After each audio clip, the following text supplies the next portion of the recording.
Assalamualaikum warahmatullahi wabarakatuh. Waalaikumsalam warahmatullahi wabarakatuh. Alhamdulillah wa syukurillah wa la hawla wa la quwwata illa billah.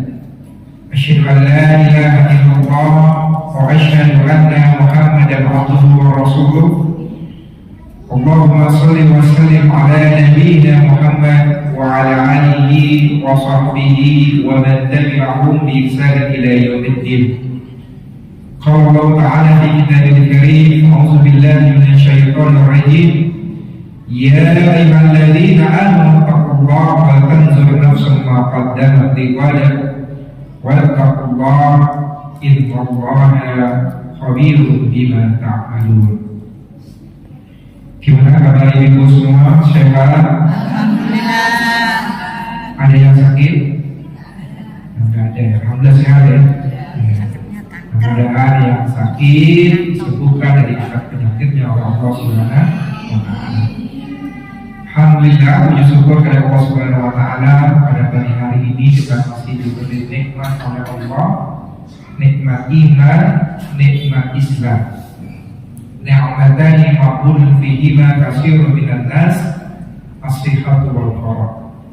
Ada dua nikmat yang kebanyakan manusia lalai, yaitu nikmat sehat, wal faragh, dan waktu luang. Mudah-mudahan kesehatan dan waktu luang yang Allah berikan kepada kita senantiasa meningkatkan iman dan kuat kita dalam menjalankan perintah-perintahnya dan menjauhi larangan-larangannya. Salawat dicurahkan kepada baginda besar Nabi Muhammad sallallahu alaihi wasallam. Laqad kana lakum fi Rasulillahi uswatun hasanah. Sungguh terdapat dalam diri Nabi Muhammad sallallahu alaihi wasallam uswah, qudwah, contoh yang terbaik untuk umat manusia yang ada di alam semesta ini. Mudah-mudahan kita sebagai pengikut Nabi Muhammad sallallahu alaihi wasallam senantiasa istiqomah menegakkan sunnah-sunnah Nabi Muhammad sallallahu alaihi wasallam. Jadi ibu semua dari bapak-bapaknya kali ini. Ya. Jadi perkenalkan, nama saya Khairul Anwar Dini. Ya. Pada saja nanti kalau di jalan yaitu Pak Khairil gitu ya. Saya itu agak lebih suka kalau dipanggil Pak Ustadz ya. Karena kebetulan saya ini sehari-harinya itu kepala sekolah di SMP Muhammadiyah 2. Dan salah satu yang bahan di sini adalah ada murid saya, itu adalah Iren Halidia, dan banyak dulu yang murid-murid saya yang tinggal di daerah PDS 1 ini. Ya. Termasuk anaknya Pak Jamal ya, yang namanya Nabila itu juga. Dan saya ingat dulu saya menyebarkan brosur itu, sekolah itu di sini masjidnya masih kayu, sekarang lebih 15 tahun yang lalu. Alhamdulillah hari ini, pagi hari ini gitu ya, Allah takdirkan gitu ya, saya diperkenalkan untuk diminta untuk mengisi pengajian ibu. Mudah-mudahan apa nanti yang saya sampaikan mudah-mudahan bermanfaat bagi kita semua. Kita ibu, nanti modelnya saya itu lebih banyak diskusi dan interaktif. Nanti mohon maaf ibu, misalnya saya suruh buka Quran ya, surah ini, ayat ini, siapkan Bu ya? Ya kan? Ada HP-nya kan? Ya, sama-sama nanti kita belajar. Ya, karena yang diminta untuk materi pada hari ini tentang hijrah hati. Ya. Silakan ibu buka di Quran surat Al-Hasyr ayat ke-18. Mungkin ada yang sudah hafal. Itu ayat yang tadi saya bacakan. Mungkin yang sudah dapat bisa nanti membacakan ayatnya termasuk terjemahannya. Sudah ada yang dapat ibu-ibu?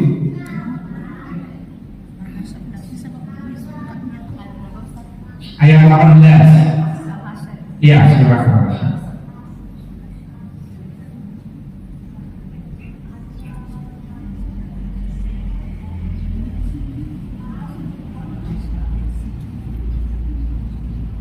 Sudah ada yang dapat ibu-ibu?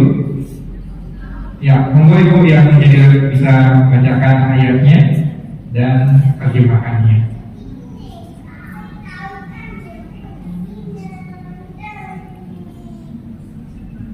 أعوذ بالله من الشيطان الرجيم بسم الله الرحمن الرحيم يا أيها الذين آمنوا اتقوا الله ولتنظر نفس ما قدمت لغد واتقوا الله إن الله خبير بما تعملون. Oke, terjemahannya. Wahai orang-orang yang beriman, bertakwalah kepada Allah dan hendaklah setiap diri memperhatikan apa yang telah diperbuatnya untuk hari esok. Dan bertakwalah kepada Allah, sungguh Allah Maha teliti terhadap apa yang kamu kerjakan. Ya. Ada yang hafal bu? Saya kasih uang nih, bisa hafal. Ada yang hafal ibu? Nah, ayat ini gitu ya. Ingat ya bu, surah apa bu? Surah Al-Hasyr ayat 8. Surah Al-Hasyr surah berapa? Surah ke-59. Surah dalam Al-Quran ada berapa? 114. Surah yang pertama? Al-Fatihah. Nah, Al-Fatihah. Yang terakhir?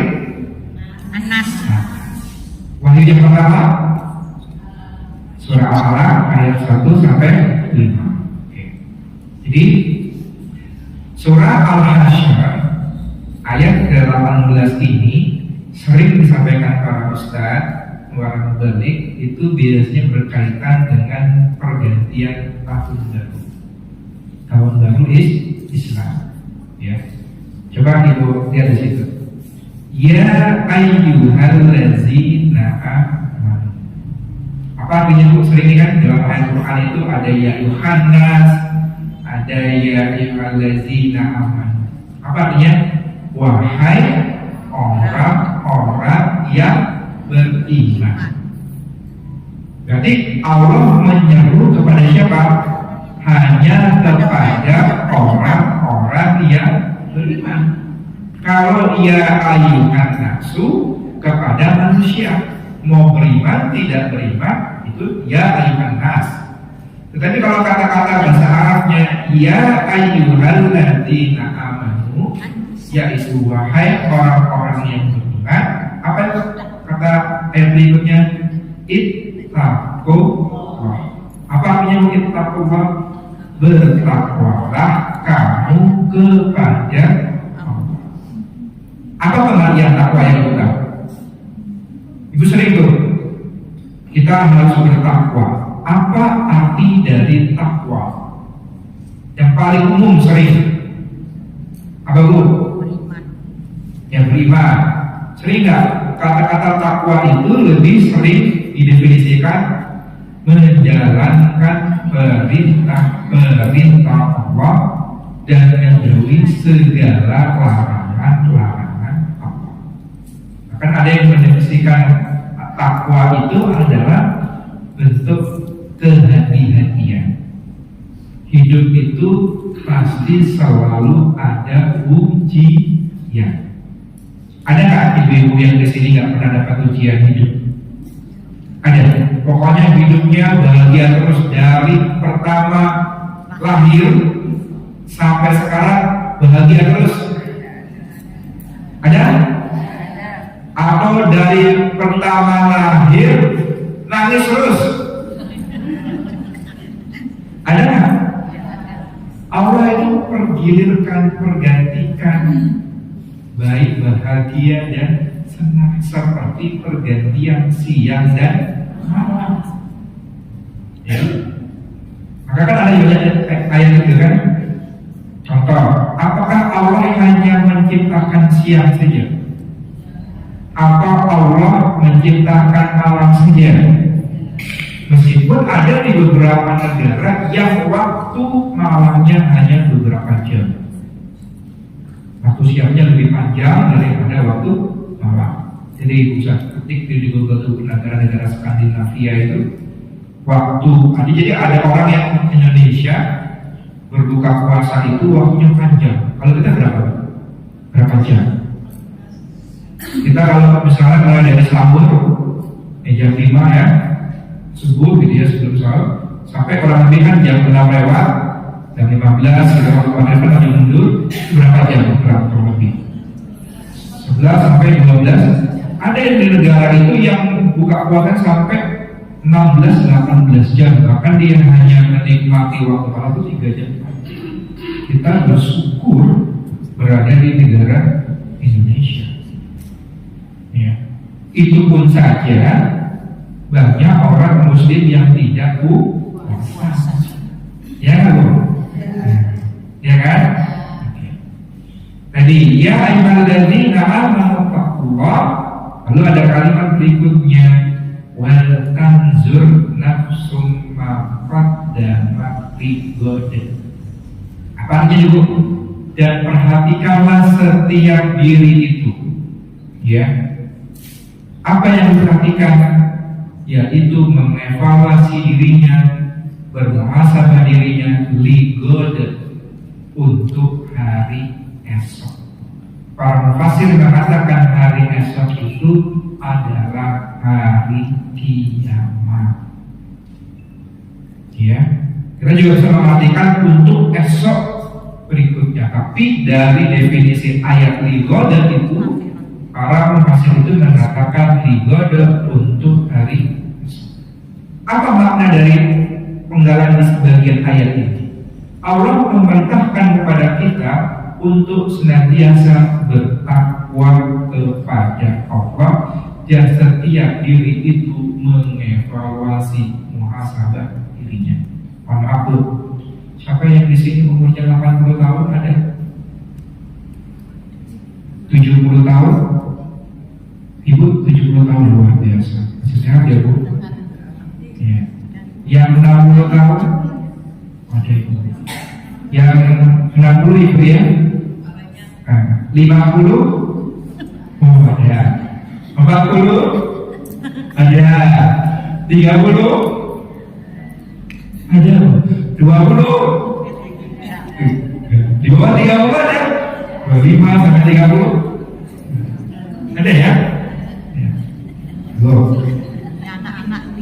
Kata Nabi, ini ketika seorang Arab Badui bertanya kepada Nabi, ya Nabi, man khairun nas?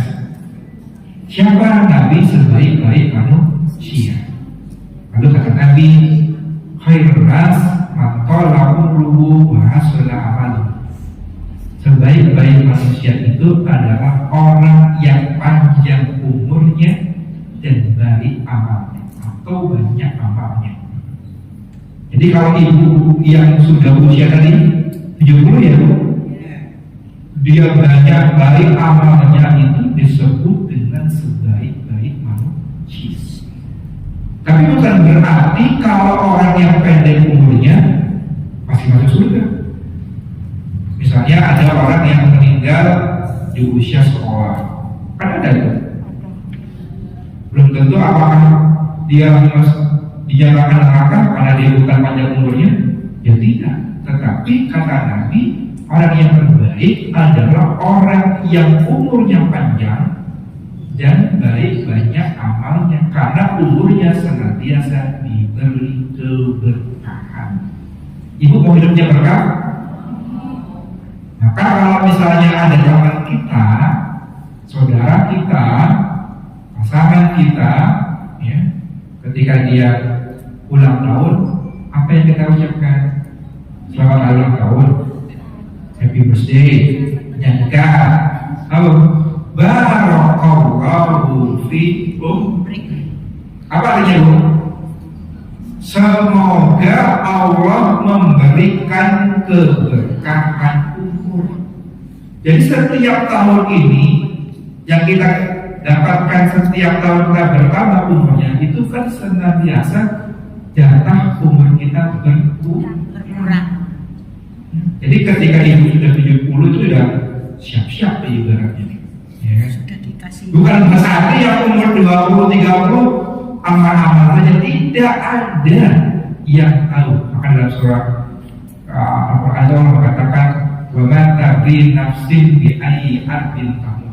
Tidak ada seorang manusia pun yang tahu di mana dia akan mati. Sekarang saya tanya sama ibu-ibu, ada yang tahu ibu-ibu meninggalnya usia berapa? Hari apa? Jam berapa? Ngapain saat sebelum meninggal? Ada yang tahu?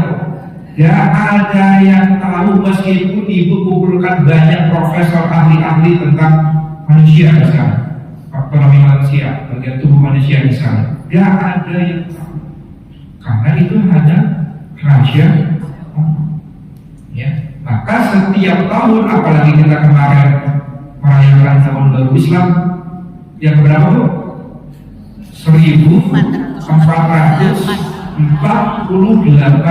Hijriah. Berapa abad itu sudah? Satu abad berapa tahun? 100 tahun. Berarti kalau 1414 abad, ya, lewat 48 sudah lama. Itu dihitung kalender Hijriah itu ketika dakwah Nabi dari kota Makkah ke Madinah. Jadi Nabi berdakwah kurang lebih 13 tahun di kota Makkah, ditambah lagi 10 tahun di kota Madinah. Barulah di zaman Khalifah Utsman dibuatlah kalender Hijriah yang sekarang 1448 Hijriah. Kira-kira sudah ada yang umurnya 1 abad 100 tahun? Tandanya itu? Ya. Kata Nabi, ya, umur umatku itu antara Sittina wa Syafa'ina, antara 60 dan 70 tahun. Kalau kita berkaca kepada Nabi Muhammad itu meninggal pada usia 63. Kalau ada ibu berarti yang usianya di atas 63, berarti apa? Bonus. Selama bonus itu diisi dengan kebaikan-kebaikan. Jangan juga bonusnya diisi dengan dosa-dosa dan kemaksiatan. Ada nggak orang yang sudah tua nggak pernah sholat? Ada banyak. Hah? Ada? Ada nggak orang yang sholat itu cuma sekali seumur hidup? Ada? Ada. Ketika dia disolatkan. Tapi orang yang sholatkan, dia yang sholat. Syukur-syukur masih disolatkan. Jadi wujud kita syukur itu salah satunya kalau kaki kita ini masih ringan untuk melangkahkan kaki ke masjid. Gak semua orang loh mudah ringan melangkahkan kakinya ke masjid. Ada yang berat. Bu, kalau suami ibu manggil ibu, ngechat ibu, video call sama ibu, saya nggak sama ibu. Saya nggak. Setiap hari di telepon, setiap hari di chat, setiap hari di saya nggak. Saya. Kalau misalnya suami ibu nggak pernah nanyain kabar, nggak pernah ngechat, ibu gimana perasaannya? Sedih kan? Sekarang pertanyaan saya, Allah itu saya nggak sama dia? Bentuk sayangnya Allah sama kita setiap hari 5 kali dipanggil. Lalu sholat 5 waktu. Ada orang yang rumahnya dekat masjid, belum tentu bisa ke masjid. Tapi ada orang yang jauh dari masjid, dia bisa ke masjid. Tapi ada orang yang memilih tempat dia melangkahkan kaki, dia bersemangat ketika pergi keluar bisa, ya, jalan-jalan. Tapi untuk melangkahkan kakinya ke masjid terasa berat. Maka bersyukurlah dengan nikmat kaki kita ini yang masih bisa melangkahkan kaki. Kan banyak loh. 2 bulan yang lalu saya itu diuji dengan ayah saya yang sakit. Kebetulan ayah saya sudah kena stroke. Terus ketika saat puasa itu kami kaget untuk keluarga dan juga ibu saya itu akhirnya bapak saya tidak bisa bicara sama sekali. Dan saya akhirnya mengantarkan itu ke rumah sakit Ganuyoso. Dan ternyata saya akhirnya belajar, ternyata nikmat sehat itu luar biasa. Ketika saya mengantar bapak saya itu kontrol dari keluar rumah sakit, saya itu mengantri itu sampai bulan yang terakhir di rumah sakit. Dan saya lihat poli rumah sakit, poli jantung, poli saraf, stroke itu luar biasa pasiennya. Maka kan sekarang di Ganuyoso itu dibangun gedung khusus jantung gitu. Karena sekarang banyak di usia anak muda itu yang terkena penyakit. Akhirnya saya berpikir, ya Allah, ternyata begitu nikmat sehat itu adalah nikmat yang mahal. Coba ya, ketika hari ini kita bisa bicara, berkomunikasi dengan suami ibu, dengan anak-anak ibu, dengan teman-teman dan keluarga dan tetangga, Allah nyambut nikmat terus itu gak bisa bicara. Gimana perasaannya? Sedih banget. Kaki kita masih bisa berjalan. Ada orang yang berjalan sudah tidak seperti dia berjalan seperti sebelumnya. Ada tangan yang dulunya masih bisa sehat, bisa mengambil sesuatu dengan kanan dan kirinya. Allah uji dengan satu tangan kanannya atau tangan kirinya. Karena stroke gak bisa menggunakan dengan tangannya. Maka ketika nikmat sehat itu Allah kasih, ya kita harus sering-sering berbuat kebaikan. Luar biasa ibu-ibu ini menghadiri pengajian. Kalau ibu keluar dari sini atau meninggal di tengah-tengah pengajian majelis taklim ini, ibu tempatnya adalah surga. Jihad. Jihad itu tidak mesti berperang. Ibu menuntut ilmu, belajar ilmu agama itu juga adalah jihad. Ya kan? Maka di zaman sekarang itu penting kita juga mengawasi, mengontrol anak-anak kita. Ya. Bu, saya mau tanya, jujur ya, ketika ibu sholat subuh nih ya, yang hadir jamaah sholat subuh itu banyak bapak-bapak ibunya yang sudah sepuh-sepuh apa yang masih muda-muda? Sudah kait-kait nenek. Ayo. Sepuh. Sebenarnya yang sehat, yang kuat itu yang sepuh atau yang masih muda? Yang masih muda. Yang mudanya kemana tuh? Tidur. Padahal Bu Aziz itu sudah baca loh dalam lafalnya itu as-salatu khairun minan naum, ya kan? Sholat itu lebih baik daripada tidur. Gak ada kata lain. An-naum khairun minas sholat. Kenapa? Dibalik itu lafalnya. Tidur lebih baik daripada sholat. Ya. Ibu harus ketika sudah punya anak yang balik di usia 10 tahun wajib untuk sudah sholat. Kalau dia nggak sholat dipukul, tapi dengan pukul yang baik, untuk pukulan yang mendidik, gitu ya. Karena hari ini saya menyaksikan, gitu ya, setiap misalnya saya ke masjid-masjid itu banyak yang sudah sepuh, anak mudanya kemana? Maka orang non-Muslim itu, orang Yahudi dan Nasrani itu tidak akan pernah takut meskipun jumlah agama Islam itu banyak, selama jamaah sholat subuhnya tidak sebanyak dengan sholat Jumat.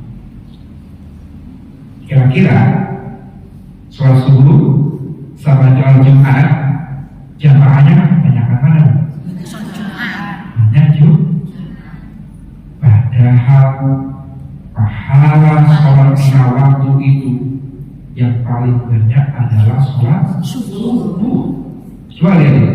Sholat subuh berapa rakaat? 2. Ya, zuhur 4, asar 4, isya 4, maghrib 3. Ada 17 rakaat sholat wajibnya, sholat fardunya. Yang paling kecil sholat subuh kan? 2. Tapi pahalanya adalah paling besar, dunia dan seisi-isinya. Jadi orang yang sholat subuh ikut dari rumah menuju masjid, sekarang pada saya ada larangan perempuan untuk sholat jamaah di masjid. Kalau ada larangan berarti orang yang umroh dan haji tidak boleh perempuan dong.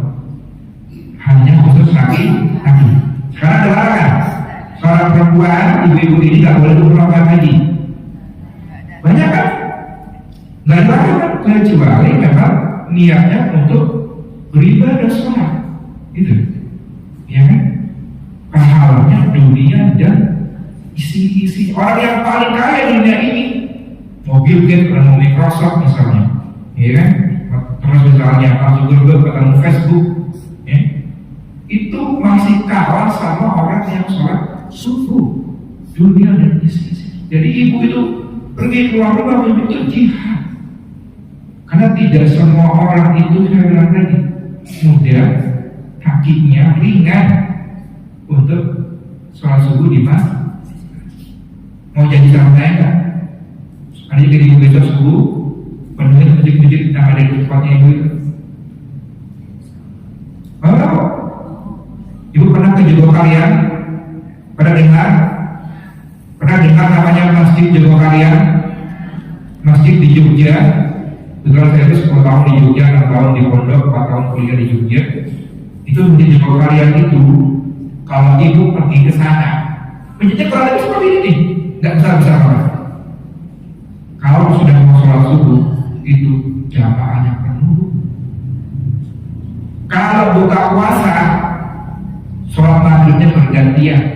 Setiap hari disiapkan makan gratis, buka puasa gratis, makan besar 3.500 orang. Gue pernah melakukan ini boleh makan. Ya, di masjid kami itu baru 300. Kalau ibu berkunjung di masjid saya, di masjid Rupiah di Serobong, saya dulu tinggal di Serobong, dan aku udah hampir 20 tahun itu makan buka puasa itu menunya ganti-ganti, soto, sate, bakso, mie ayam. Ibu silakan datang ke masjid saya itu. Ya. Jadi nggak perlu masak ibu kalau mau buka puasa. Itu kami masih kalah, baru 300 porsi, paling banyak 350 kalau di akhir. Di akhir mau puasa. Ya. Itu kenapa? Ketika orang sudah sadar memakmurkan masjid itu, maka Allah memberikan namanya keberkahan. Keberkahan itu gak dinilai dari banyaknya harta. Sehat itu berkah. Anak-anak yang soleh, anak-anak yang soleha itu adalah sebuah berkah. Karena kalau kita dalam surah Al-Baqarah 96 itu, walau anna ahlal qura, jika sekiranya penduduk suatu negeri itu amanu, beriman, wattaqwa dan bertakwa, la fatahna alaihim barakah, maka kami bukakan keberkahan dari langit dan bumi. Tuh, ke negara Arab Saudi, dari haji dan umrah itu kaya kan negara Arab Saudi itu. Kenapa disebut berkah? Ternyata ibu pernah dengar nggak? Ada bukan di YouTube ya? Mungkin ada yang pernah jadi followersnya yang subscribernya, namanya Almanulia kan, orang Indonesia yang sudah lama tinggal di Arab Saudi, ya, bahkan dijadikan anak angkat sama orang di sana. Dia meneliti kenapa sih orang Arab kaya-kaya kan gak ada angin ya, makmur gitu. Mobil yang mewah itu taruh-taruh di depan itu gak ada yang rawat ya. Ternyata dia teliti, orang Arab itu kalau di luar bulan suci Ramadan, dia mengumpulkan uang sebanyak-banyaknya. Ketika saat bulan suci Ramadan, dia berbagi sedekah.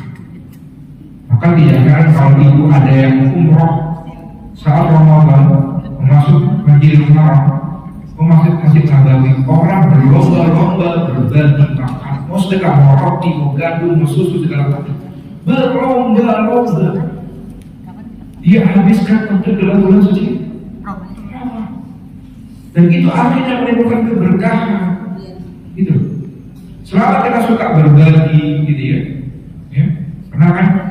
Saya baca beberapa hari yang lalu sebuah artikel di Instagram. Seorang ibu namanya Ibu Siti Aisyah, seorang miliarder. Kenapa kok orang ini menjadi seorang yang hartanya berlimpah? Ternyata dia punya amalan. Kalau ibu bisa mengamalkan ini luar biasa. Ya. Pertama, setiap malam dia tidak pernah lepas dengan tahajudnya. Ibu belum sanggup misalnya tahajud sehari sekali, dia rutinkan seminggu sekali. Ibu belum bisa 11 rakaat, ibu bisa 2 rakaat. Ibu gak hafal surah-surah yang panjang, ibu hafalkan saja baca ayat 30, Al-Ikhlas, Al-Falaq, An-Nas. Ya. Jadi 2 rakaat ibu sholat ditutup dengan witir 1, ganjil dan paling ganjil itu ikhtiarkan. Supaya apa? Setiap tahun itu kita ada amal yang berubah. Yang kedua, istiqomahkan sedekah. Alhamdulillah saya tanya kepada Pak Abdul ya, Pak, kalau infak Jumat di Masjid Jabal Salam ini berapa? 5-6 juta dia bilang. Lebih banyaknya infak subuhnya daripada infak Jumatnya. Karena setiap subuh katanya, bahkan setelah sholat wajib itu dia diadakan kata infak. Ibu praktekkan itu namanya sudah masuk. Itu kata Nabi loh ya. Barang siapa yang berinfak di pagi hari saat subuh itu, malaikat turun kepada kita mendoakan untuk keberkahan, semoga Allah akan menggantikan apa yang diinfakkan. Tapi dia juga mendoakan kepada orang-orang yang menahan infaknya, menahan hartanya untuk berinfak bersedekah. Sekarang ini pilih mana? Sedekah atau menahan harta itu akhirnya didoakan menjadi binasa hartanya.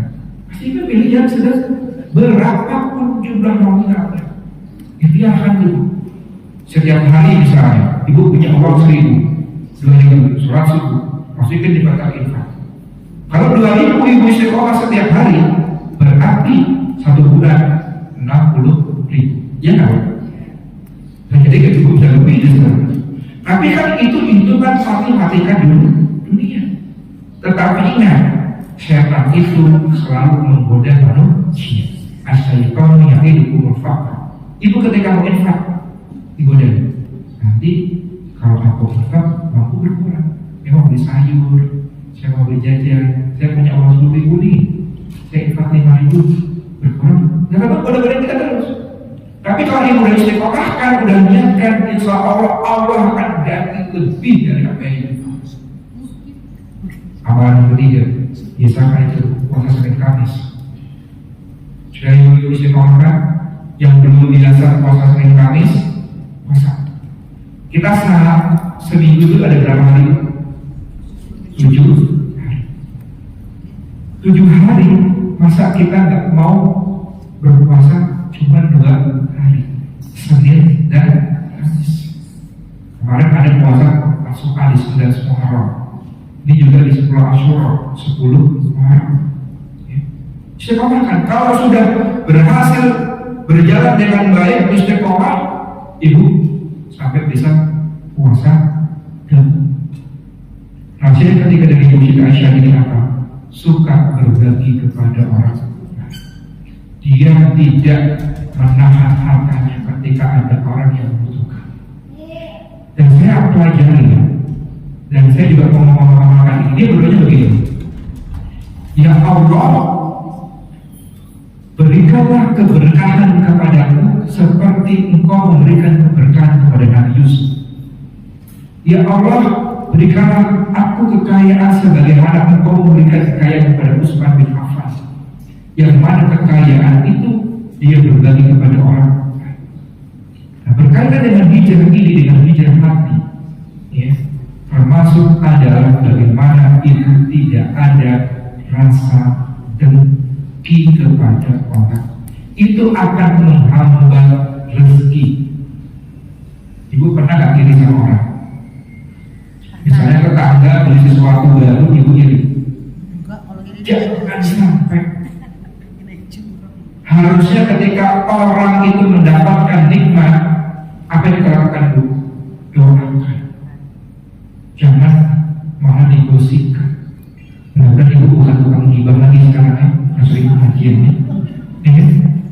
Ustaz kalau pengajian, kalau dua pengajian masker gibah. Jangan. Karena ketika ibu masih suka gibah, gosip itu apa dampaknya? Dosa-dosa ibu makin banyak. Justru orang yang digibah yang menambah pahala. Maka nanti ibu pernah dengar hadis ini kan?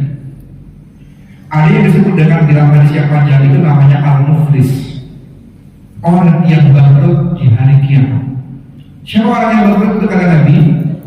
Dia bawa pahala sholatnya, dia bawa pahala puasanya, zakat dan ibadah-ibadahnya, tetapi ketika di akhirat dia tidak masuk surga. Padahal dia rajin sholat, berzakat iya, puasa juga iya, tapi kata Nabi dia tidak akan masuk surga. Kenapa? Dia antara yang suka menceritakan penyakit di tetangganya. Kenapa? Ketika dia menyakiti dosa-dosanya tetangganya itu dikasihkan ke orang tadi dan pahala balik kepada orang yang dia sakiti atau dia sulit. Maka hati-hati. Di hijrah hati ini, maka pastikan ketika kita sudah mulai muncul ada perasaan iri hasad kepada orang lain, maka jangan ibu lakukan itu. Ketika ibu berbuat baik, ketika orang itu tidak membalasnya, jangan ibu berpikir, aku loh kemarin sudah kasih uang, sudah bantu dia, kok dia sama aku kok cuek-cuek saja. Jangan berharap kebaikan yang kita lakukan itu berharap juga dibalas sama orang lain. Sudah cukup ketika kita hanya selalu berbuat baik. Kenapa kata Allah, wallahu yuhibbul muhsinin? Dan Allah itu mencintai, menyukai orang-orang yang berbuat baik. Maka tugas ibu itu berbuat baik saja. Mau dijelek-jelekkan, ibu difitnah, udah nggak usah dipikirkan. Itu disebut dengan juga yang kalau dulu ibu pernah dengarkan AADI dengan programnya namanya manajemen kolbu. Manajemen itu artinya mengatur, kolbu itu dari bahasa Arab namanya hati. Hati ini berat bu kalau kita nggak tahu ilmunya, bagaimana kita mengamalkannya. Tapi kalau seiringnya kita belajar dengan menambah ilmu agama, maka kita akan bisa menyikapi ketika kita punya permasalahan. Dan jangan sekali-kali kita mengatakan Allah itu tidak adil, mengatakan Allah itu selalu membuat ujian-ujian kepada kita, berprasangka buruk kepada Allah. Yakinlah apa yang Allah berikan kepada kita itu senantiasa yang terbaik buat kita. Ya, coba bisa dibuka buku surah Al-A'raf ayat ke-61.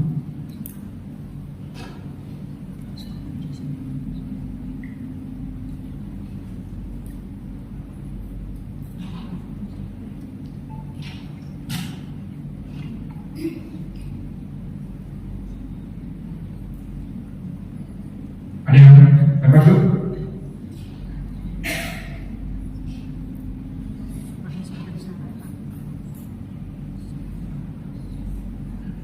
Sudah ada apa?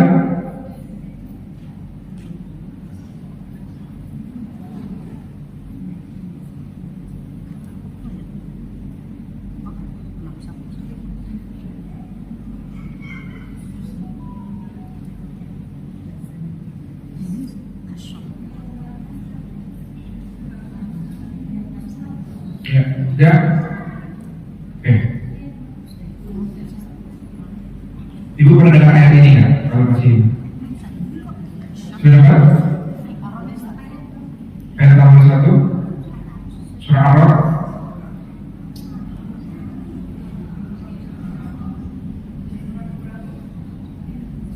Ya. Ini. Ibu pernah dengar ayat ini kan? Inna Allah la yughayyiru ma biqaumin hatta yughayyiru ma bi anfusihim. Pernah dengar ayat ini Bu?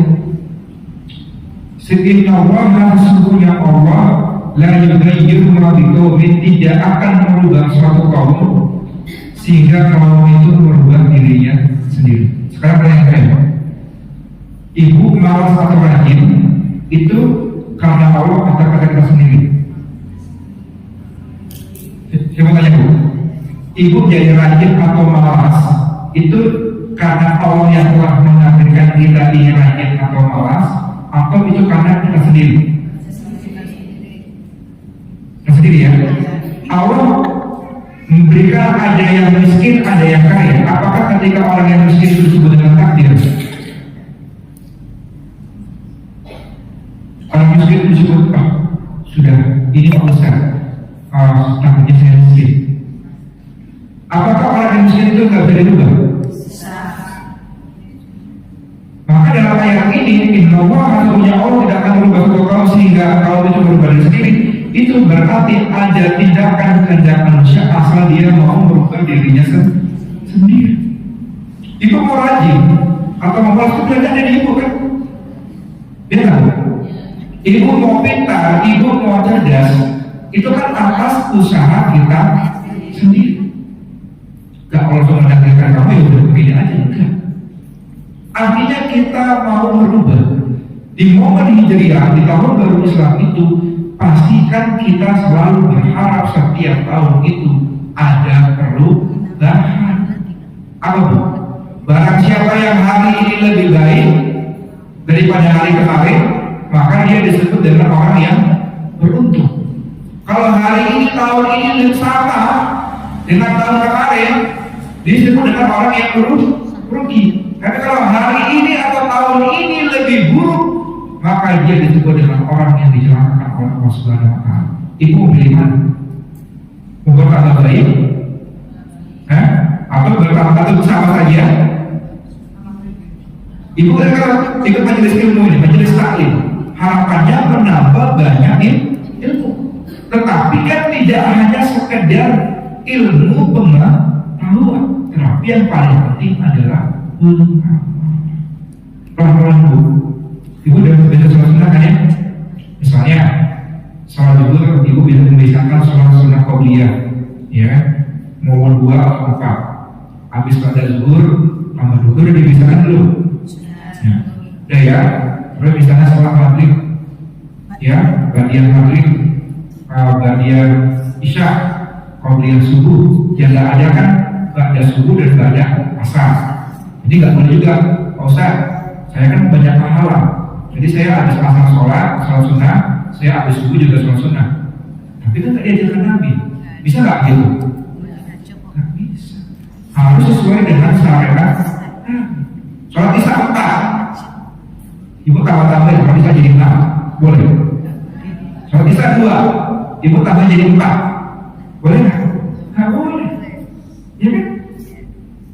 Jadi ketika kita memperhatikan syariat itu juga harus dengan sesuai dengan kaidah-kaidah ayat dan sunnah Nabi Muhammad SAW. Jadi ketika kita sudah banyak belajar, maka hidup itu akan tenang. Tuh, ibu ketika nanti di surga, ya, maaf misalnya ibu, nanti mau jadi bidadara-bidadaranya suaminya ibu atau orang lebih ganteng daripada suaminya ibu? Ayo, katanya ini ibu semua nih, tanya. Ayo, pilih mana? Dapat bidadara. Kalau yang laki-laki kan dapat bidadara dari yang cantik nih, ya kan? Sekarang ibu tanya, ya, ibu nanti ketika di surga, bidadaranya, ya, itu mau suaminya ibu. Apa yang lebih ganteng dari suami ibu? Yang pilih suami ya Pak? Yang pilih suaminya ya Pak?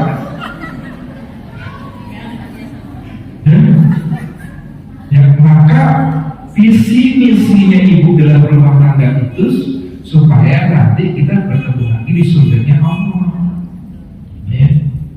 Ya mungkin yang suaminya ibu yang mungkin mulut ibu agak dan anak amat soal saya, yang ketika di surga dikasih ganteng sama Allah.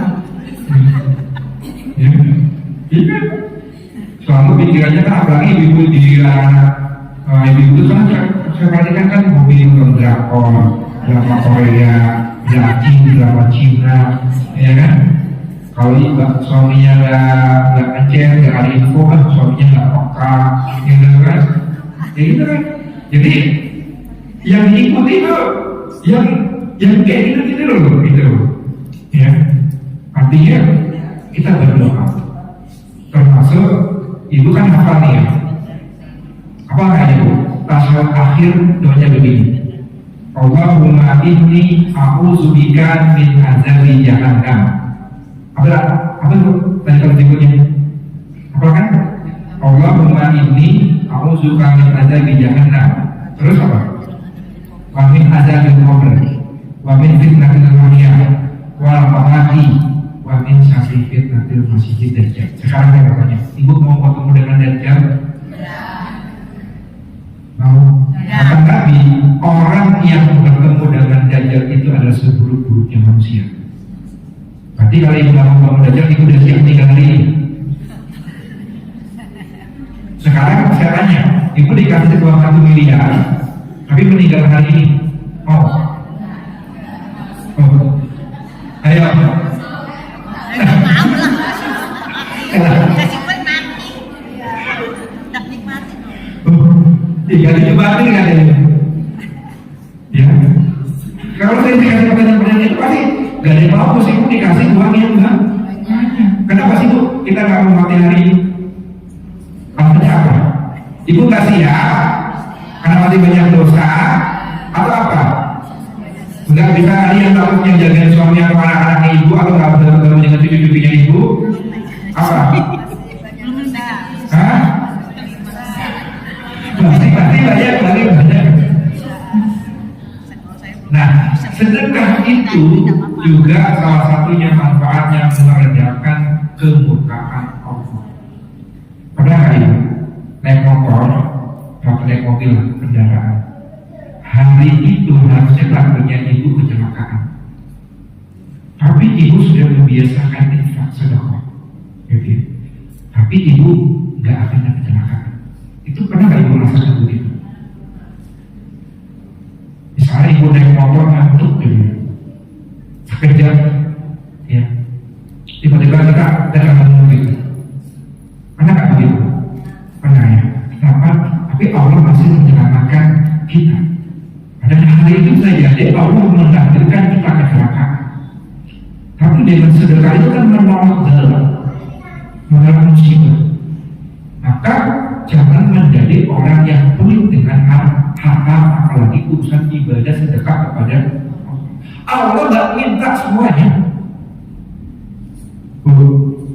Saya pertanyaan yang berikutnya, orang yang kaya sama yang miskin nanti ketika di hari kiamat di akhirat, pertanyaannya lebih banyak kepada orang yang kaya atau yang miskin? Yang kaya. Yang kaya, kenapa? Hartanya banyak. Hah? Sakit banyak harta. Karena saking banyak, nah ya udah, kita miskin aja. Karena banyak pertanyaannya, ya kan? Ya bukan begitu juga. Maka dalam hadis Nabi itu kita boleh iri kan? Boleh. Benar? Boleh kan kita iri sama orang lain? Boleh. Boleh kan? Boleh. Yang setuju boleh kan kadang-kadang? Boleh. Oke, yang nggak setuju kadang-kadang? Yang ada yang nggak jawab nih kayaknya. Takut. Takut katanya. Boleh, Boleh. tapi hanya dua. Iri kebaikannya. Pertama, orang yang dikasih harta sama Allah, hartanya digunakan untuk sedekah. Iya. Itu boleh kita iri. Iya. Orang itu kaya, suka berbagi, suka sedekah, setiap tahun bagi-bagi zakat. Itu boleh. Ya. Iri yang kedua adalah orang yang Allah kasih ilmu, kecerdasan, kepintaran, keahlian, dia bagi-bagi kepada orang lain. Itu boleh. Tapi selain dua ini tidak boleh kita iri. Jadi boleh. Ada tadi kecuali kepada dua. Ini silakan di Google itu. Bahas ada di lapis sampai ini. Tidak boleh iri kecuali dalam dua perkara. Ada lagi pada hadisnya itu ada juga orang yang diberi karunia dia pemahaman Quran, Qurannya disediakan juga kepada orang. Maka kata Nabi itu juga, man khairan nas, kata Nabi, sebaik-baik manusia adalah khairukum man ta'allama Al-Quran wa 'allamahu. Sebaik-baik kamu adalah orang yang belajar Quran. Ibu belajar Quran nggak? Saya suruh ibu buka Quran ini, surah ini, ayat ini, ibu baca Quran. Khairukum man ta'allama Al-Quran wa 'allamahu. Sebaik-baik manusia adalah orang yang belajar Al-Quran dan wa 'allamahu, dan mengajarkan. Ibu mengajarkan lagi, ibu bisa jadi guru lagi, guru TPA, ya. Orang tak bisa ngaji ibu jadi itu sebaik-baik manusia. Kata Nabi juga khairukum khairun nas anfa'uhum linnas. Apakah ini hadisnya? Sebaik-baik manusia adalah orang yang paling banyak manfaat kepada orang. Ya. Maka momen setiap tahun baru itu kita evaluasi ibu. Ibu usianya 50. Kita ini makin dekat gak sama Allah? Ibu udah biasakan tiap kali baca Quran atau baca WA? Ayo, iya. Jadi kan baca WA. Jadi dia di Instagram, scroll TikTok, scroll Instagram, baca FB-nya orang lain gitu. Ya. Ngaji Pak. Harus istiqomah. Anak dia bejus lagi tadi. Ya. Supaya Quran itu nanti juga menjadi syafi'an, menjadi penolong ketika nanti kita di hari. Jadi Quran itu sekarang ada nggak? Ibu pernah baca nggak di ruang neraka ibu itu? Ada bilang Quran kan kalau di neraka, Qurannya berdebu atau tidak? Bukan ada itu banget. Ayo, kalau Qurannya berdebu, berarti menandakan salah satunya mungkin tidak pernah dibuka, tak pernah dibaca. Bahkan Quran itu kalau sering dibaca ya, perhatikan tuh. Bahkan covernya, sampulnya sampai rusak kan pasan itu, dia nggak boleh. Kecuali yang Qurannya memang bagus kualitas bahannya. Kan Quran itu adalah sifat, obat. Saya juga sekarang ada tadi juga itu namanya Dr. Hasan. Dia dinas di rumah sakit di daerah Jawa Tengah, saya lupa nama kotanya itu. Ada di pemahaman Quran itu. Dia kalau mau baca pasien itu sambil baca Quran, sambil hafalan Quran. Itu baca pasien. Ibu pernah nggak di rumah sakit Balikpapan ketika ibu dirawat di rumah sakit, dokternya suruh baca Quran, terus ibu sambil hafal Quran. Kalau ibu dapat dokter itu gimana? Senang. Itu dia praktekkan di sana, dia memotivasi gitu ya. Artinya karena dia hafal Quran, dia jadi dokter, dia mengamalkan itu kepada pasien dan mengobati, salah satunya dengan memurojaah supaya pasiennya itu dengan banyak. Ibu harus dikomplekkan itu. Memang awalnya sesuatu yang baik itu berat, tapi kan itu harus tetap berproses. Ingat nggak Bu, waktu kita keluar dari perut ibu kita itu, apakah kita langsung bisa bicara? Apakah ibu langsung bisa baca? Apakah ibu bisa seperti itu? Ibu langsung sudah berjalan dan berproses itu. Ibu misalnya sudah punya target. Jadi orang yang dijerat itu harus punya target di hari-harinya ketika dia sudah bergantinya tahun baru itu sudah punya target. Oh, hari ini saya sudah baca Quran untuk berapa ayat atau berapa halaman atau berapa, itu harus punya target. Sehingga apa? Isi sehari-harinya itu diisi dengan kebaikan dan amal. Soalnya tidak ada waktu untuk isi waktu-waktunya itu digunakan untuk berbuat dosa dan kemaksiatan. Maka bersyukurlah ibu-ibu yang berkumpul dengan orang-orang soleh. Coba itu kalau misalnya kumpul sama orang yang suka gosip itu akan terpengaruh nggak? Pengaruh nggak? Tapi kalau ibu diajak pengajian, ibu suruh baca Quran, ada Quran, ya kan? Terpengaruh baik nggak? Karena pertemanan istilah anak sekarang itu namanya circle. Ibu pernah dengar istilah circle? Nah, anak Gen-Z itu, circle itu sangat berpengaruh kepada kita. Ibu kalau sakit, ketika sakit di rumah atau di rumah sakit, apa yang ibu harapkan ketika ibu sakit? Sembuh, oke, pasti sembuh. Yang kedua, Kita ikut temennya. dijenguk kan? Kira-kira ibu sakit, nggak ada yang jengukin, nggak ada yang doain, gimana perasaan ibu? Kamu sakit nggak? Bisa sambung nggak? Lama. Bu, ada PR lagi. Ini dari sekali di Google juga ibu Pak. Carilah teman-teman ibu yang ada di kontak pada ibu minimal 40 orang. Kira-kira saya jualnya apa nih? Ada yang tahu? Bu, suruh ibu nyimpan kontak 40 orang. Kira-kira apa manfaatnya? Tujuannya apa? Yang asli teman setia atau dia teman. Jadi 40 orang ini ibu harus simpan dengan baik-baik dan ibu baiki hubungan komunikasi yang baik. Ketika ibu meninggal, ibu disolatkan minimal 40 orang. Allah dapat jalan ibu masuk surga. Jadi simpan kontak 40 orang minimal. Ternyata apa? Ketika kita mempunyai hubungan yang baik dengan teman, kira-kira ibu punya bestie, orang bestie lah ya, sahabat lah ya.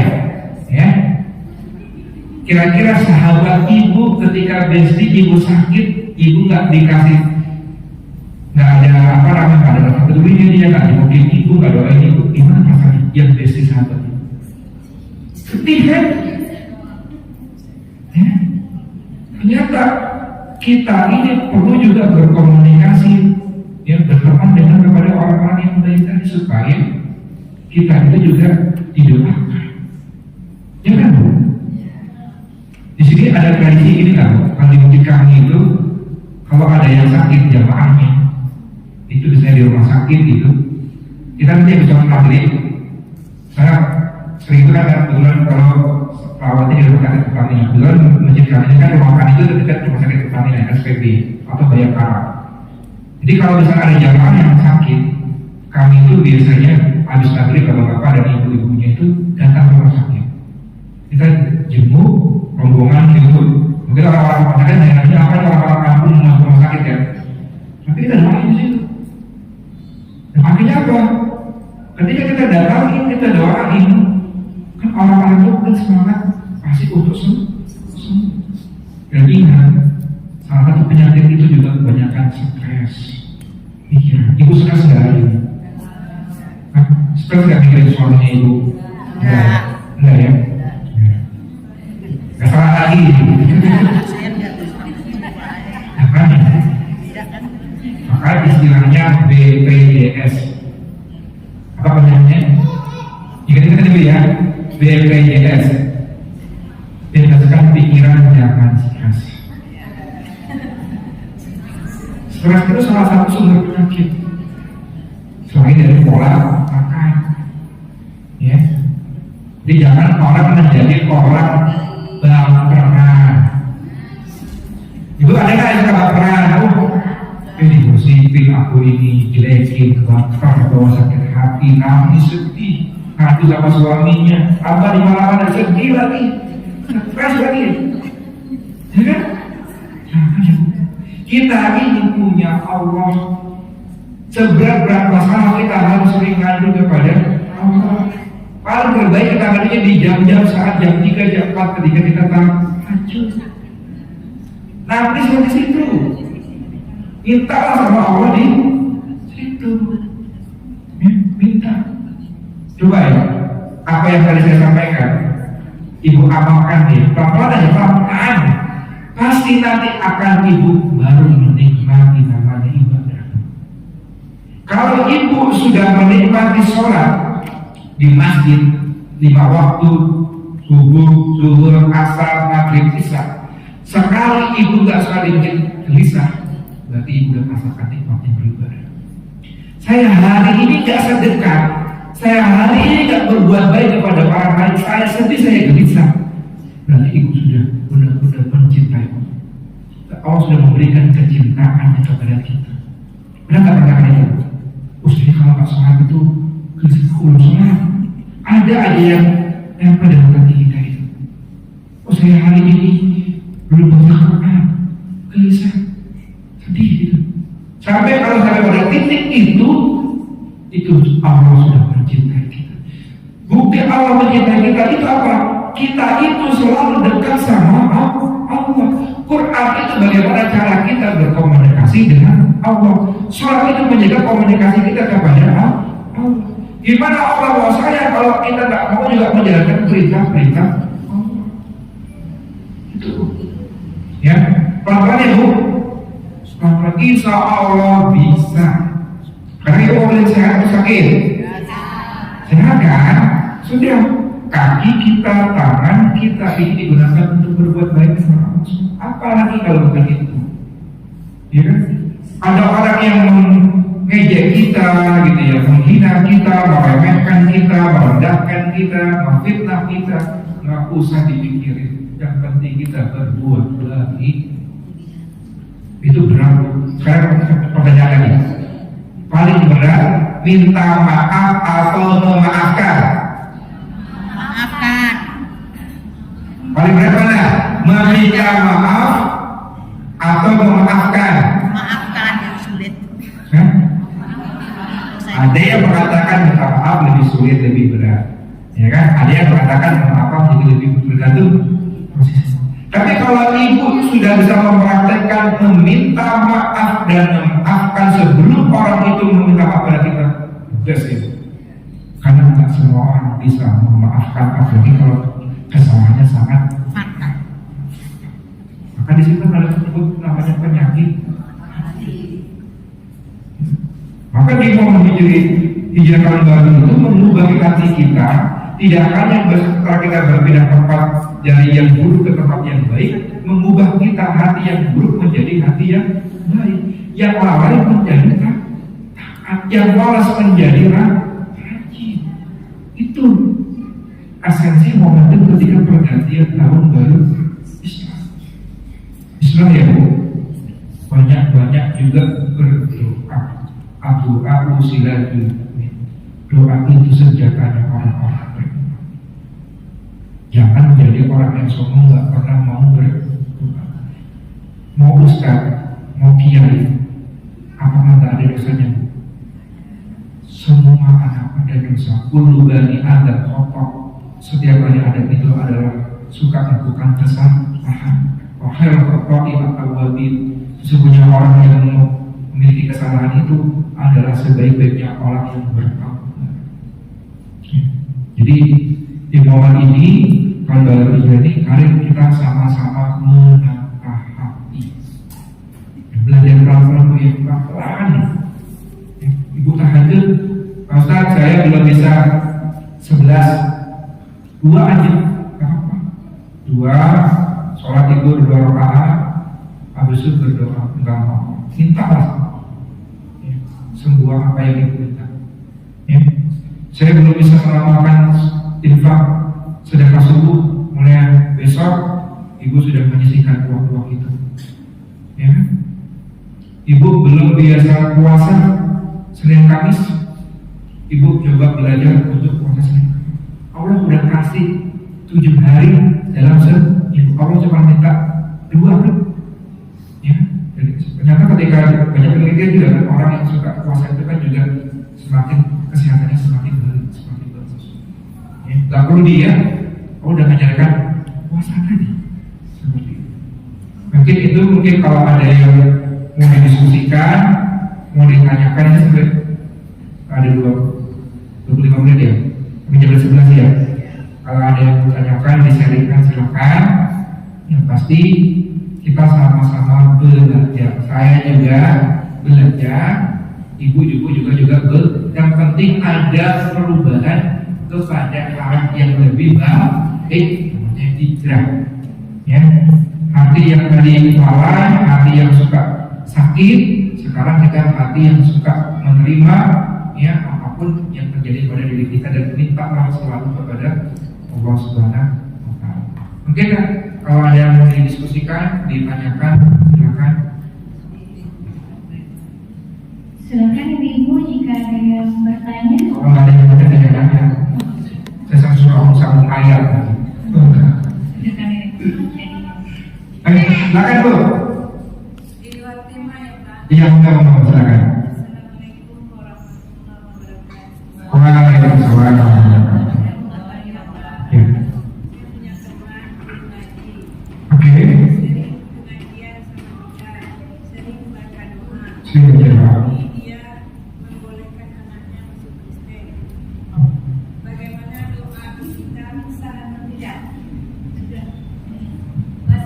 Assalamualaikum warahmatullahi wabarakatuh.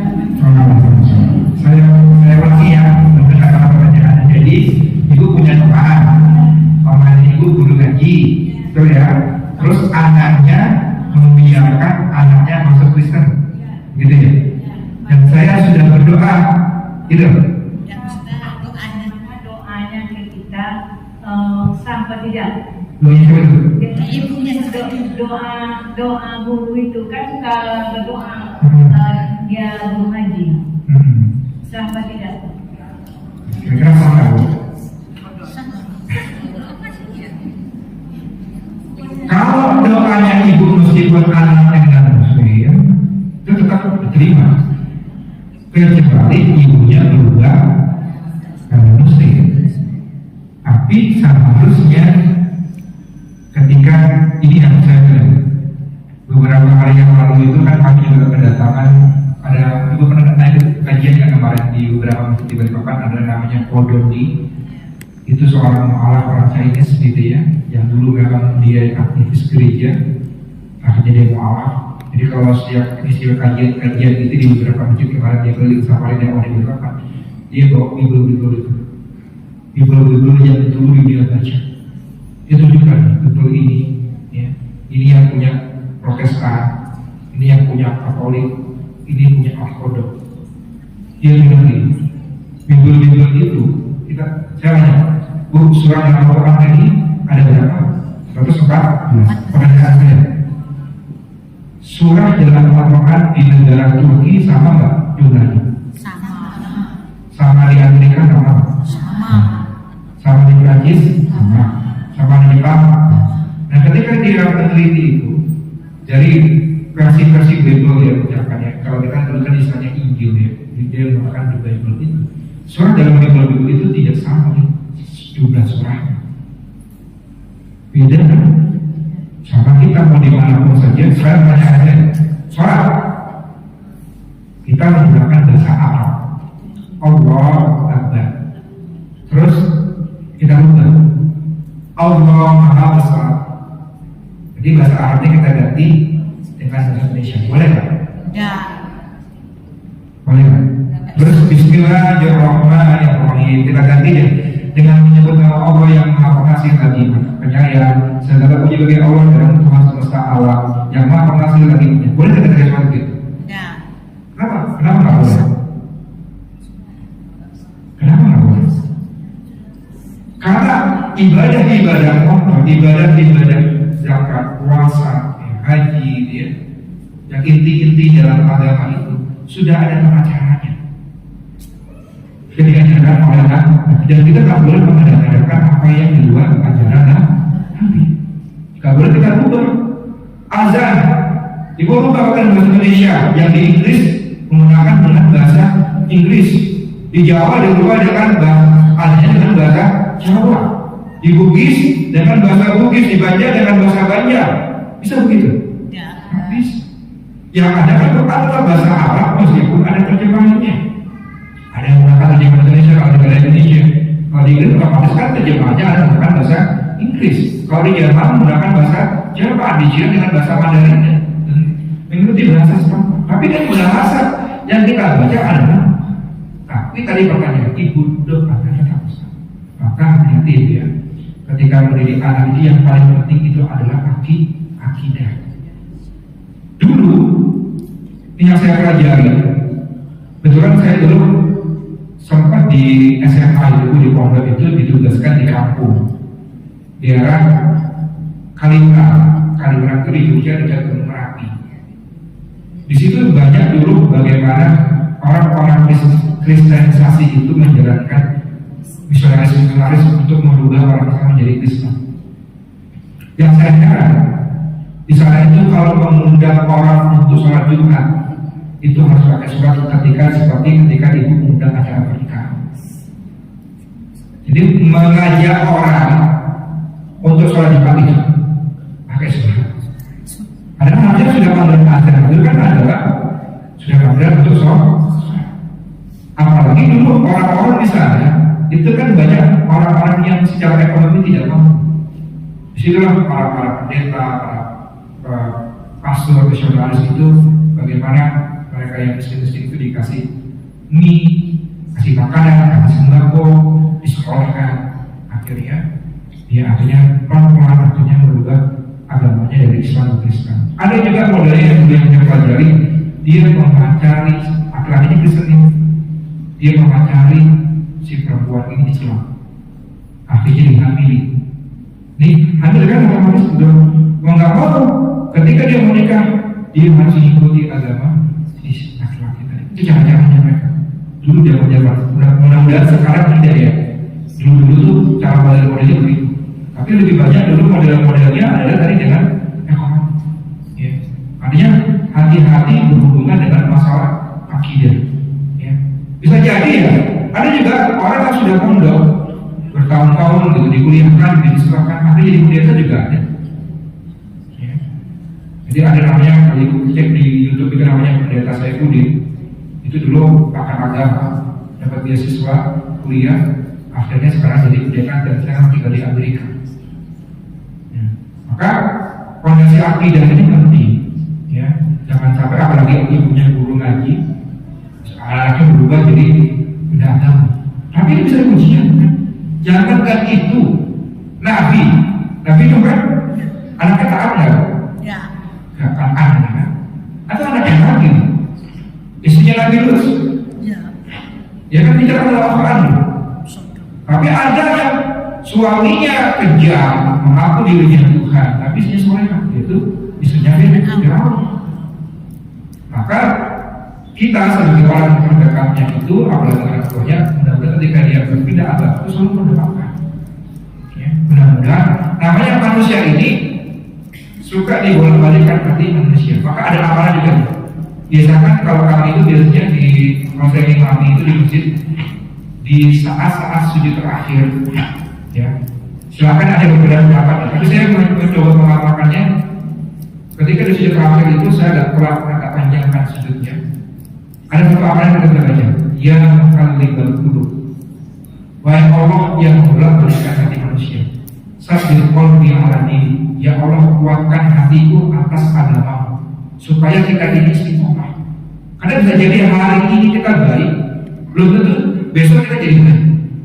Menjadi orang istiqomah itu berat, karena godaan itu akan selalu datang, baik depan, belakang, kiri, kanan, kiri itu siapa selalu menggoda kita. Seperti ketika Nabi Adam di Hawa di surga, ya, digoda untuk memakan buah yang akhirnya dia diturunkan ke muka bumi.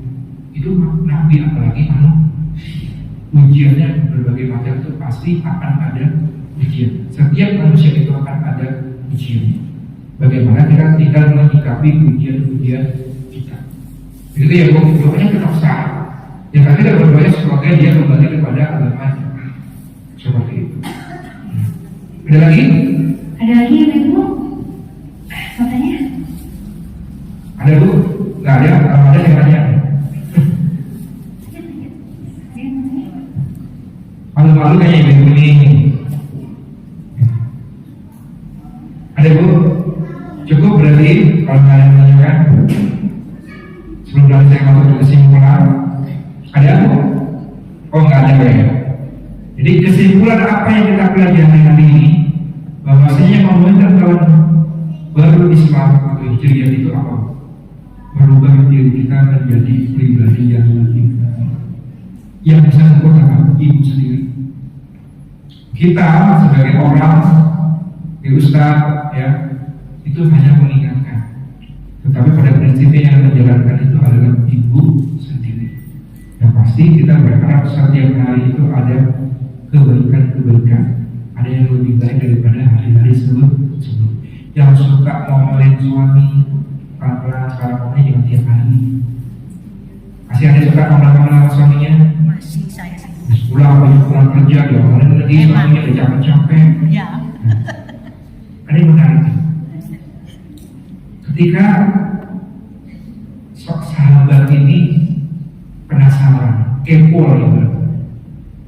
Kata Nabi, sahabat ini, kata Nabi, dijamin masuk surga.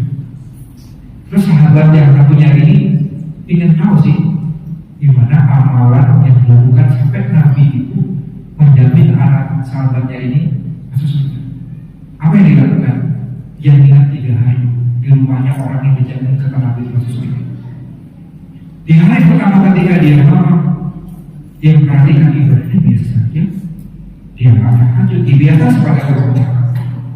Di hari yang kedua, nggak ada juga yang istimewa. Di hari yang ketiga, sama. Di hari pertama, hari kedua, dan hari ketiga, apanya biasa saja. Akhirnya dia bertanya di hari ketiga sebelum dia pulang, makanya pulang, masih yang membuat kamu itu Nabi saja menjamin kamu masuk surga. Ternyata sederhana. Setiap malam dia selalu meminta maaf dan memaafkan kepada pasangan atau orang lain yang menyakiti hatinya. Pernahkah pertanyaan kepada diri kita? Setiap ibu mau tidur, Pak, ya, Abi, tapi namanya kalau hari ini mama salah. Kita kan salah itu. Pertanyaan saya, pernahkah itu dari ibu kepada suaminya? Setiap ada sahabat itu lakukan itu, memaafkan kesalahan orang yang menyakiti setiap hari, meminta maaf kalau ada yang bisa. Itu dia lakukan. Akhirnya Nabi menjadi masuk surga. Itu kan perkara yang mungkin ibadahnya secara sederhana, tapi itu dia lakukan istiqomah. Jadi ibu praktekkan, kata Pak Ustaz, kata Pak Hasirin, disuruh ngomong nanti malam, karena sebelum tidur, ini minta maaf mama ya, ibu pada saya. Terus kita banyak dengar ya, kok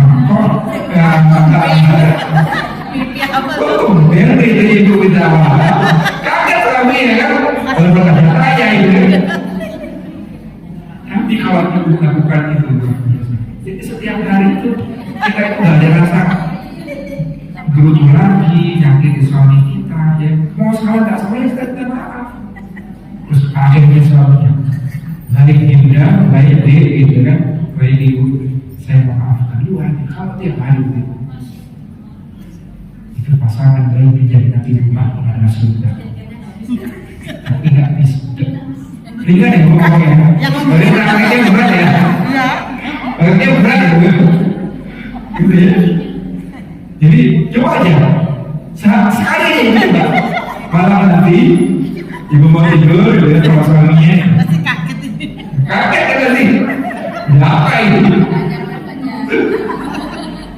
Ini ada prakteknya. Ternyata, Allah tak pakai apa namanya luar biasa tahajud punya sholat, tapi kita awal yang sederhana tadi. Dan itu tidak saya yakin, nggak semua manusia bisa mempraktekkan itu. Betul nggak? Ada yang itu pernah mempraktekkan itu? Coba dipraktekkan sekali. Kalau kita berkali seminggu sekali, sebulan sekali, itu. Tapi kan mudah kan kita ngomong, tapi kan udah prakteknya tidak semua orang bisa memperhatikan itu. Jadi ya itulah yang saya bilang, kita ini gak pernah namanya lepas dari kesalahan dan kesalahan. Pasti kita adanya pasti berbuat dosa. Maka kita juga berdoa selain dari yang terakhir yaitu Allahumma inni as'aluka husnul khatimah. Ya Allah, aku meminta kepadamu, memohon kepadamu adalah kematian yang terbaik, kematian yang terindah. Kita habis ngaji kita meninggal, habis sholat kita meninggal, gitu. Kita nggak ada yang mau, tapi kita minta doa sama Allah supaya kita diwafatkan dalam keadaannya baik. Oke, kita akhiri dengan doa ya Bu. Sebelum kita tutup, kita awali dengan Quran Al-Fatihah. أعوذ بالله من الشيطان الرجيم بسم الله الرحمن الرحيم الحمد لله رب العالمين الرحمن الرحيم مالك يوم الدين إياك نعبد وإياك نستعين اهدنا الصراط المستقيم صراط الذين أنعمت عليهم غير المغضوب عليهم ولا الضالين آمين اللهم صل على محمد وعلى آل محمد كما صليت على إبراهيم وعلى آل إبراهيم وبارك على محمد وعلى آل محمد كما باركت على إبراهيم وعلى آل إبراهيم في العالمين إنك حميد مجيد. اللهم اغفر للمسلمين والمسلمات والمؤمنين والمؤمنات الأحياء منهم والأموات إنك سميع قريب مجيب الدعوة ويقضي الحاجة. ربنا ظلمنا أنفسنا وإن لم تغفر لنا وترحمنا لنكونن من الخاسرين. ربنا هب لنا من أزواجنا وذريتنا قرة أعين واجعلنا متقين إماما. ربنا لا تزغ قلوبنا بعد إذ هديتنا وهب لنا من لدنك رحمة إنك أنت الوهاب. ربنا هب لنا من أزواجنا وذريتنا قرة أعين واجعلنا متقين إماما. لا إله إلا أنت سبحانك إني كنت من الظالمين. بسم الله الذي لا يضر مع اسمه شيء في الأرض ولا في السماء وهو السميع العليم. اللهم أرنا الحق حقا وارزقنا اتباعه وأرنا الباطل باطلا وارزقنا اجتنابه. اللهم نسألك سلامة في الدين وعافية في الجسد وزيادة في العلم وبركة في الرزق وتوبة قبل الموت ورحمة عند الموت ومغفرة بعد الموت. اللهم حول علينا في سخرة الموت والنجاة من النار والعفو عند الحساب. ربنا لا تؤاخذنا إن نسينا أو أخطأنا. ربنا ولا تحمل علينا إصرا كما حملته على الذين من قبلنا. ربنا ولا تحملنا ما لا طاقة لنا به واعف عنا واغفر لنا وارحمنا أنت مولانا فانصرنا على القوم الكافرين. واغفر لنا ولوالدينا وارحمنا كما ربيانا صغارا. ربنا آتنا في الدنيا حسنة وفي الآخرة حسنة وقنا عذاب النار. سبحان ربك رب العزة عما يصفون وسلام على المرسلين والحمد لله رب العالمين. جزاكم الله خيرا كثيرا. سبحانك اللهم وبحمدك أشهد أن لا إله إلا أنت أستغفرك وأتوب إليك. Wassalamualaikum warahmatullahi wabarakatuh. Waalaikumsalam.